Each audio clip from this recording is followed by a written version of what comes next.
premières impressions, elles sont excellentes. Ça fait des années, je dis bien, ça fait des années que nous parlions, n'est-ce pas, de la construction du palais de Niki. Niki étant le chef-lieu de l'Empire Borgo Bariba. Quand on parle de l'Empire Borgo Bariba, c'est depuis Dosso jusqu'au niveau de frontière avec le royaume d'Abomey, vers le sud, vers le nord.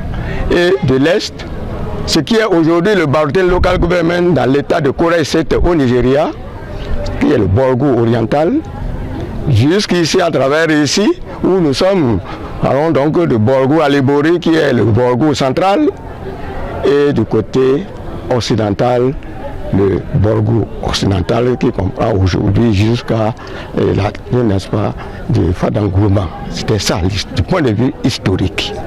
Ça faisait près de 102 000 km² avant que la pénétration coloniale ne vienne faire de nous ce que nous sommes aujourd'hui. Donc le peuple bâtonneau avait une organisation socio-politique, culturelle, bien structurée jusqu'à l'avènement, n'est-ce pas, de la colonisation. Donc aujourd'hui, vous voyez là où nous sommes ici, c'est le nouveau palais de Niki, le siège de l'empereur, la tête pour le peuple bâtonneau beau. Et donc on ne peut qu'être très content. Non seulement le palais qui change, mais le rituel ne change pas, le rituel ne change pas. Et le palais, c'est le cadre qui est... Mais le rituel ne change pas, le rituel, absolument pas. Vous le constatez très bien. La position des tambours, du point de vue rituel, absolument rien ne change. Vous voyez, un peuple d'abord, je dis bien un peuple d'abord, est fort par rapport à sa culture. Et la culture a une racine pivotante qui est la langue.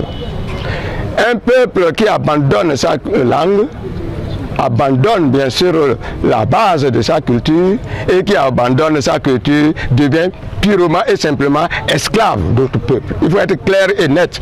Donc c'est la culture qui est la base du développement. Et cette base-là a une racine pivotante qui est la langue. Voilà pourquoi justement qu'il faudrait tout faire pour ceux qui pensent que pour avoir été à l'école du blanc, du français, de l'anglais, d'autres choses, que c'est à ce moment-là qu'ils empêchent même à leurs enfants de parler la langue maternelle.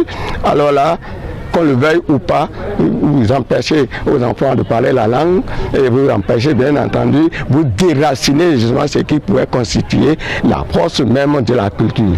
Donc voilà pourquoi le palais, avec la lutte, n'est-ce pas, que le peuple bâtonneau menait, et pour avoir observé la manière dont le peuple bâtonneau essaie d'une manière ou d'une autre à sauvegarder sa culture, ça a encouragé justement les décideurs à pouvoir offrir au peuple bâtonneau et beau ce que nous voyons, ce bâtiment. Vous avez vu ce palais formidable et qu'on ne pourra jamais oublier. Et ça fait des années, bien entendu, que nous parlions de cela, d'une manière ou d'une autre, aujourd'hui, et on est très content d'avoir ce joyau-là.